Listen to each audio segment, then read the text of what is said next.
So today I'm going to talk about the very important issue of immigration and a number of issues around this. So bear with me. This is probably going to be a longer video, but I'll try and make it as compact as possible. It's a very important issue because we are a small country geographically, but we have a large country. A large population.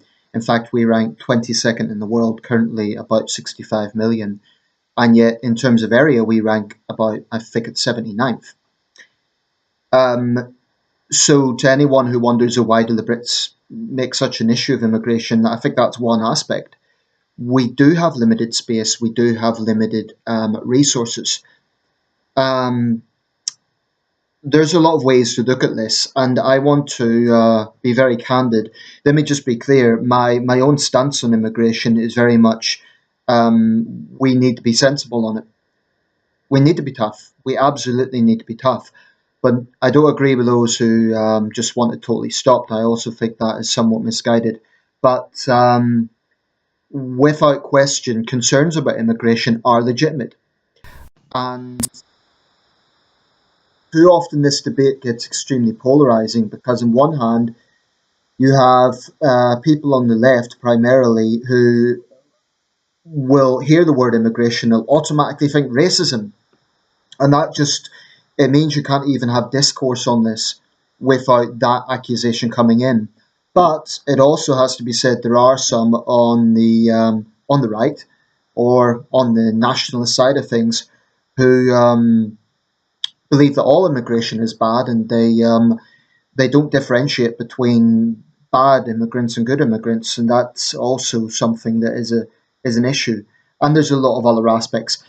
There's no way I'm going to be able to fit absolutely every talking point into this video, so I'm not going to try to.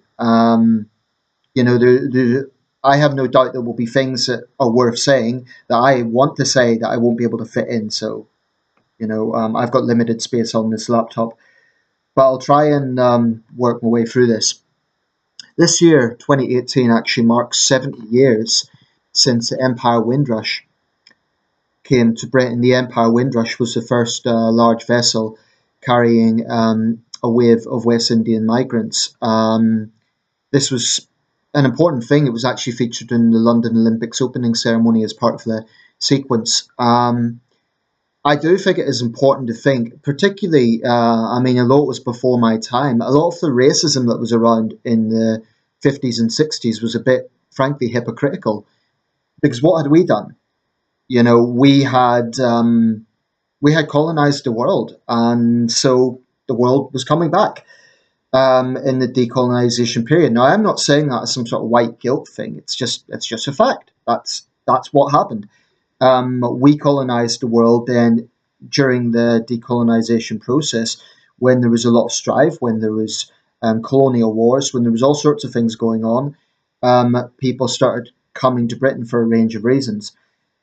Numbers is a critical issue in this debate.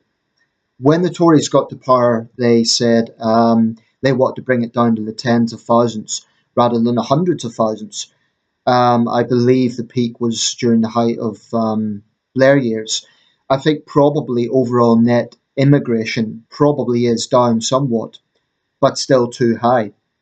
Numbers do matter because any nation, even a wealthy nation like the UK, has limited resources. We simply cannot be a home to everybody. We cannot provide refuge to everybody. So that's an important thing. Now, of course, there are asylum seekers who are fleeing war and persecution, and then there are economic migrants. And this is a very, very important thing to point out because I think it is a very critical aspect of the debate. I personally do feel that we have a moral obligation to help people who really do need it. Why do we have a moral obligation? Because we are a powerful country, because we're a wealthy country. But having said that, I also think that there are certain countries that could be doing a lot more that don't. The Gulf states don't take anybody. Russia takes very few people. China takes very few people. Russia and China are both powerful countries. They may not be as economically wealthy as some Western countries, but they are powerful countries. They're big countries, and they take very few refugees. Now, from a refugee's point of view, if you have a choice of going to a Western liberal democracy or an authoritarian state, like for example the Gulf states, you'll probably choose the Western liberal democracy. But herein lies a very, very fundamental question.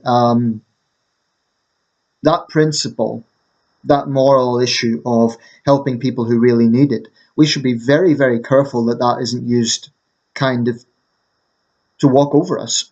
And I think there is legitimate concerns that that is exactly what has been happening.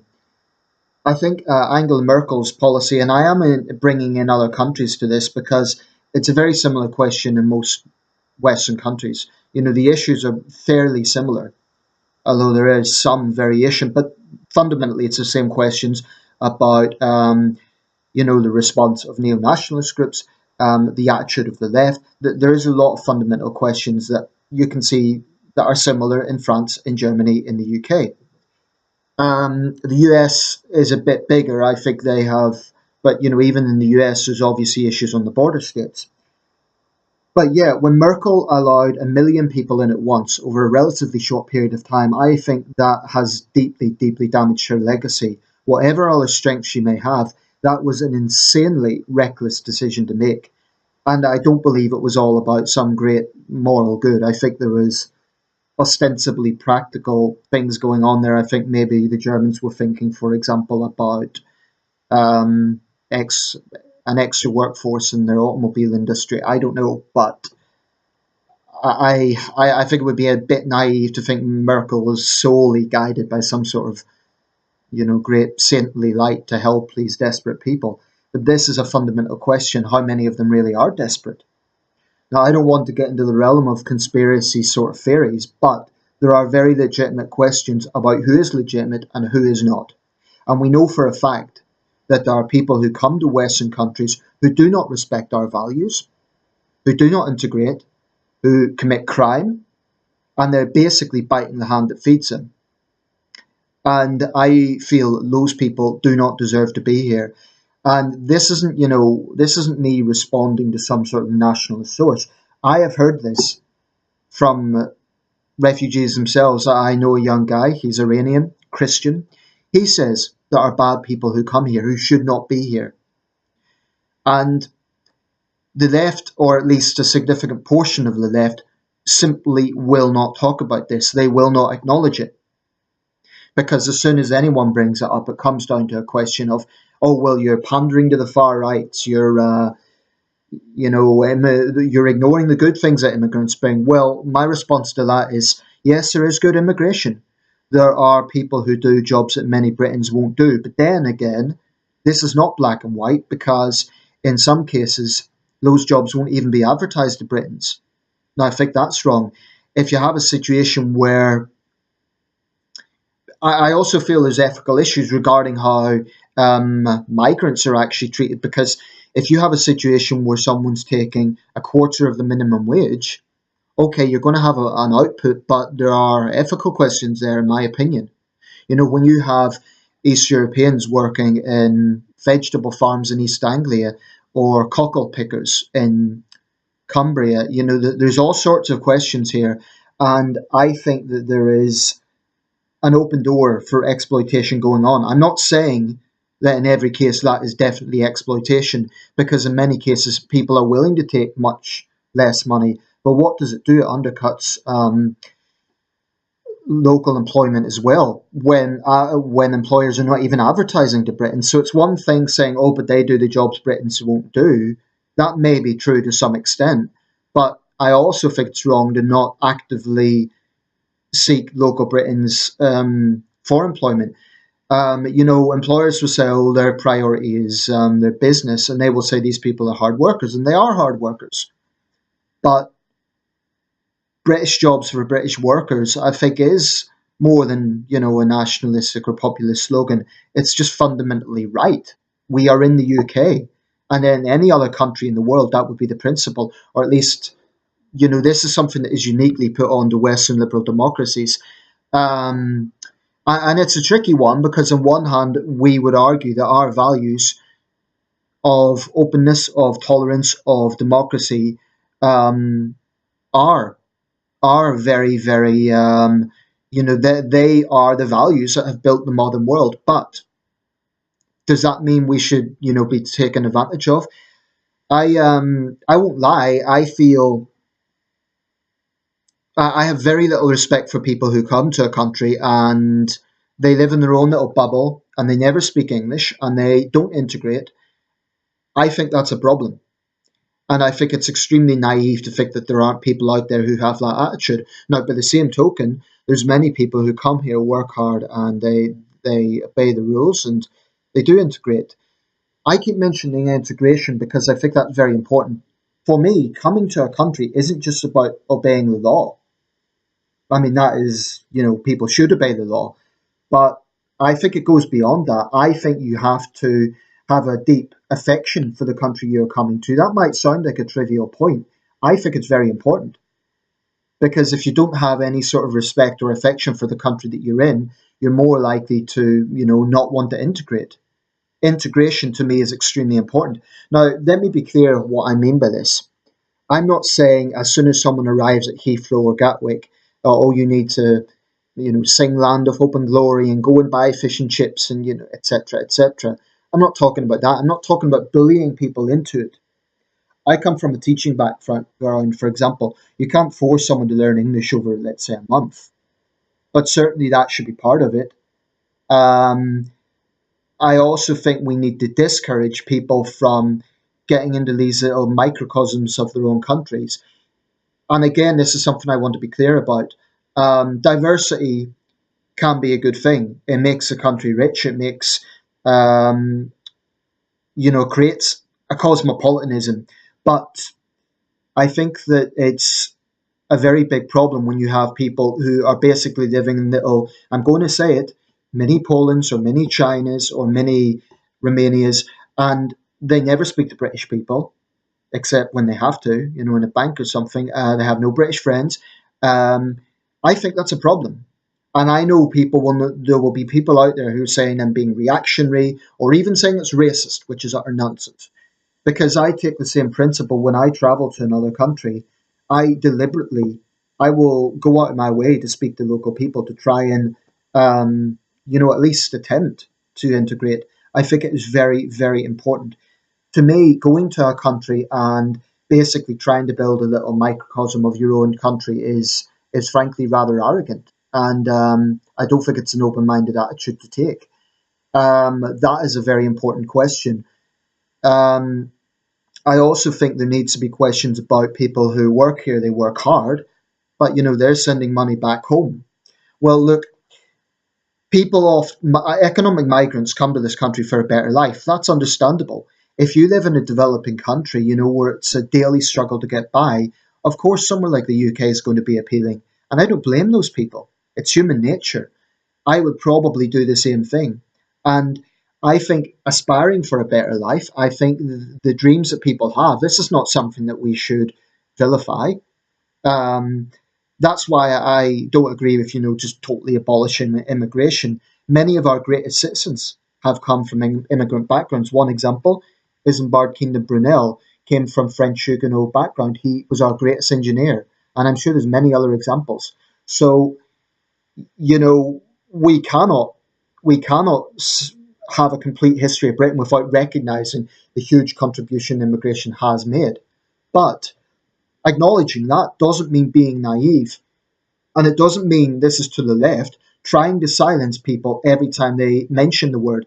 Now, I see the other extreme. There are some on the right. There are neo-nationals who just hate all immigrants because they talk funny. And there is no question about it that there has been a problem with hate crimes taking place. Um, since the whole Brexit thing, I understand Leavers getting angry when they feel that they're being smeared as racist, because of course not, they're not all racist. Of course not. Most of them aren't. But I think I saw a heated exchange on Question Time, and for one of the first times I actually agreed with Diana Abbott. What she was saying was that You can't ignore the fact that there have been hate crimes since Brexit. There have.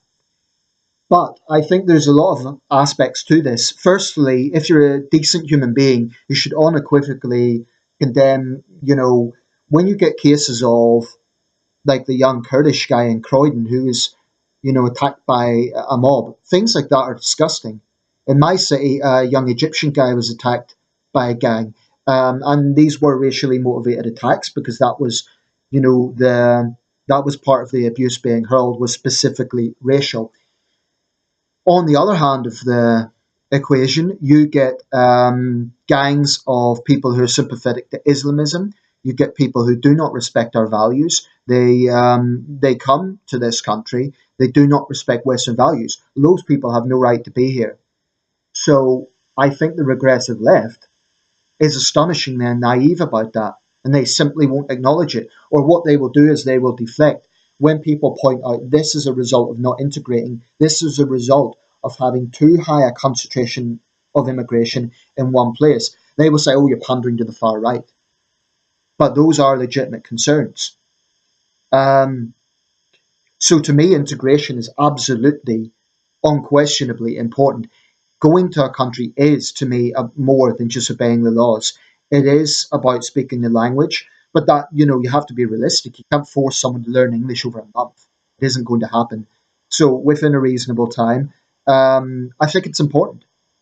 Um, in terms of the numbers, incidentally, there's a lot of different ways to look at it because you're looking at various types of people, whether they are asylum seekers or whether they're economic migrants, overseas students. I don't know if they're counted in the immigration figures. I don't think they are. There's a lot of different ways of looking at it. And let's not forget, many Britons also go abroad to other countries. I mean, in Spain, I'm sure the Spanish have many questions about Brits not integrating. So we shouldn't, just look from a point of view of being inward looking. We should also look at it from other people, from an outside perspective. Um, I'm going to round this up fairly soon, but to me, a lot of this just comes down to common sense. And I do think, at the moment, I'll be honest, I sway more towards the argument that we need to get more control on this. I feel there are too many people in this country who should not be here. I mean, someone who has Islamist sympathies should not be in the United Kingdom. I believe that when someone gets immigration status, when they come to this country, an absolutely mandatory question should be, do you have affection for this country? Will you make reasonable attempts to integrate, assimilate? That is extremely important. I don't think that should be a politically incorrect question. It should be asked. It's important. And the regressive left are deluded if they can't see why that is important. Now, by the same token, we should absolutely show no tolerance to hate crimes. Um, and when I'm talking about integration, it is a two-way street. You can't expect people to integrate if the response they get is hostility. That's not reasonable. Um, so the stance I take is, personally, if I get to know someone, I think they're a reasonable person. I welcome them to this country. I show them around. I offer them advice. I try to be, I welcome them. But I also would not beat around the bush if I thought they had an attitude that wasn't, it comes down fundamentally to mutual respect. And I think there are people who basically think the West is a soft touch. That's the truth. Because if you look at countries like, and I know maybe it's a bad comparison because they're not democracies, but if you look at a country like China, there is absolutely no way they would tolerate some of the things that we see. No way. I also would maybe close with a point. There are other governments around the world who use very underhand tactics. They try to export nationalism. We've seen it with countries like Turkey. This is something that we should absolutely be on our guard with. When you get the likes of Erdogan demanding respect, but then he stirs up Turkish nationalists, and this is not so much an issue in Britain, it's more an issue in Germany and the Netherlands. But when you get him stirring up Turkish nationalism in Rotterdam or Hamburg, that is absolutely repugnant. And we should be absolutely clear with other governments. If your people are coming here, they will respect this country, and we will not tolerate attempts by other governments to try and sew up nationalism in our midst. And that applies across the board. It also applies to other powerful countries with authoritarian regimes. I'm particularly thinking of Russia and China. Russia through the likes of RT, and China, not so much an issue today, but a few years ago it was a serious issue where you would have the Chinese Communist Party. They would go into Chinatown in London and they would be stirring up nationalism. There's no question about it. They would be clever about it. They'd wave the British flags as well. But these are things I think we need to be extremely, extremely assertive about. It's not being paranoid. It's not about pulling up the drawbridge. It's just common sense. We need to be very, very assertive about who is coming here. A few final points. I know from helping people that the process is not as easy as some people think. Very often people have to pay a lot of money and they do go through a lot of paperwork. So it's not as easy as people think. But numbers is important. And I think some of the questions maybe need to be changed. Questions about the British Constitution is one thing. Many Brits don't know that. I think maybe the questions need to be a bit more down to earth about basic values. Um, so, yeah, final few words. Am I anti-immigration? No. I believe that immigration can be beneficial to a nation. I'm not anti-immigration. But I do believe that it is very frustrating that there are people on the left who always try to silence this debate and just stubbornly ignore what are legitimate concerns. I also find it unsettling that there is a reactionary force on the hard right, far right in some cases, who, there are pretty nasty elements.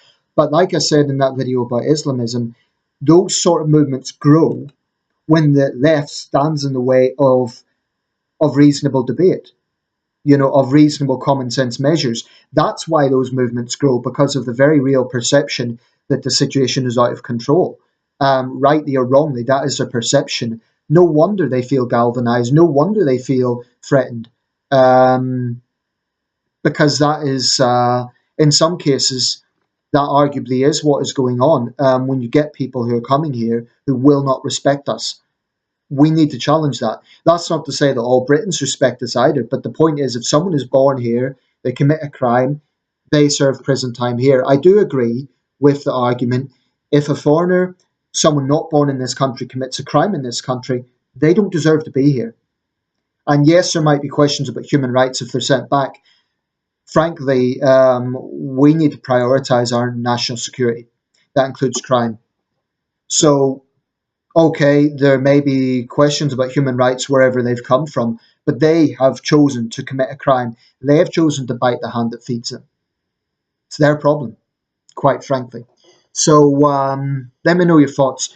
I'll keep the comment section open. Please keep it civil. And I don't want to see any sort of white supremacist comments, nor do I want to see any sort of, loony left comments saying that I'm pandering to the far right or anything like that. They're both extremes. Final few words, and this isn't here or there because it isn't going to happen anyway. But if we left immigration down to the likes of the Green Party, it would be absolutely. I mean, it's never going to happen because the Greens are never going to be in government. Fundamentally, people, what I am talking about is common sense. That's all. I think the Merkel approach was too extreme, but I also believe that pulling up the drawbridge would be a mistake. We just need to be tough, we need to be assertive, but we need to be fair, and we need to recognise that immigration can be beneficial, and many people come here legitimately. Let me know your thoughts.